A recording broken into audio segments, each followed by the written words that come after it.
Happy weekend, everybody. This is a try two, as the first video I did with this dumb chest camera holder thing. I had myself working off of the mat and out of the view of the camera and trying to look at the camera and do this all at the same time. This is not the easiest thing. So all of those with amazing videos, hats off to you folks. I would love to know what you are using, what kind of camera setup you're using, what kind of equipment when you're doing something like this. So my job today is I need to trim off these string triangles so that they look all nice and neat like this. And that's what's going on here. You know, I started this project a few weeks ago, but I've had a couple of busy weeks and I have not been able to do what I need to do. And when I look over the camera to see the line, then it takes the thing out of view.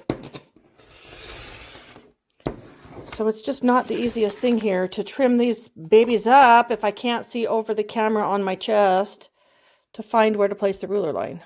So, like I said, hats off, folks. What are you using? What is your setup when you guys do lives or when you're making little videos of how things go? Do you have a stationary kind of frame for your camera, or how are you doing it? Because I'm having a hard time keeping my project in view while I look down to put the ruler line on the line that I'm measuring by. And I know I'm going to make a miscut here, and that's going to be done. So this, I had some questions on this quilt that I'm working on. I drew it up during the eclipse. I was watching the NASA feed, which was amazing. And I had a couple of names for this. It's a solar eclipse, so the name that I had that included lunar doesn't really work, although the moon was involved, so it could be lunar. But I'm thinking that this is going to be a fall pattern release as I work to get all of this done. It's not going to be a super huge quilt, but I'm loving it. String quilts are just my absolute favorite. If you told me that I could make any kind of quilt in the world, what kind of quilt would it be? It would be a string quilt, just like this.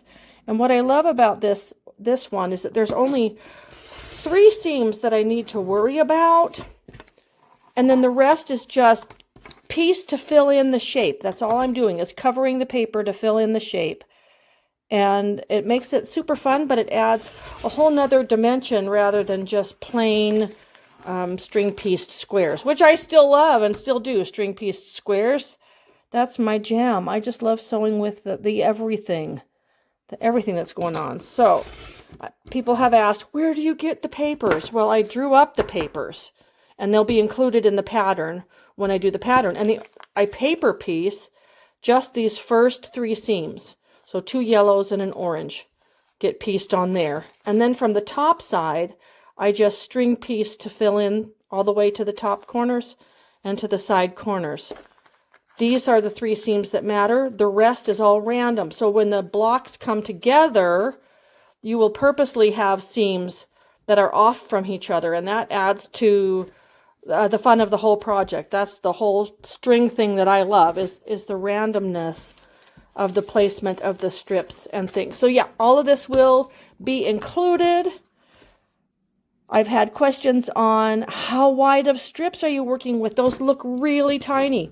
Well, they are a little bit, because if I want 3 or 4 pieces to fill in a small triangle, then by nature those strips have to be small enough themselves, right? They do. So I work with everything 3/4 of an inch up to about 1.25 inches in my strings. And my strings come as leavings from other things. So if I have cut down a fat quarter and there's not a whole lot left from a project, if I want to put that in the string, I will just randomly cut widths of that fabric and put it in the string bucket.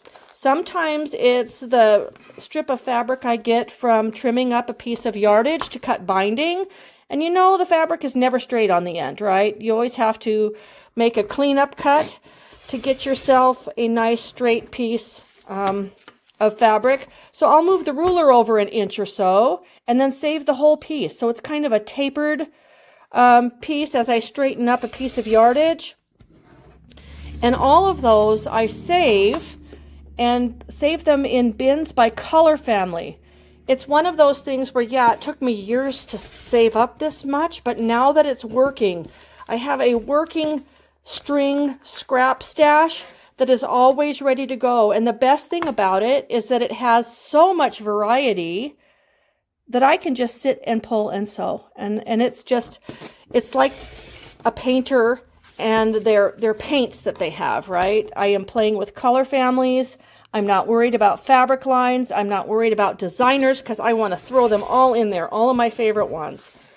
And seeing these little scraps from projects that I made earlier be used in yet another quilt, I love that.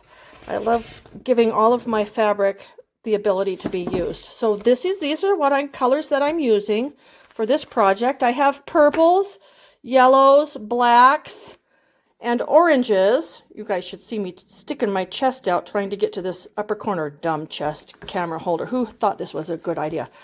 But over here, this is under my long arm, and I have bins of strings by color family. So purple, red, pink, aqua, blue, green. Here's the yellows I've been pulling from. And there's some others down there. And neutrals are really important to me, even though this quilt doesn't have neutrals in it.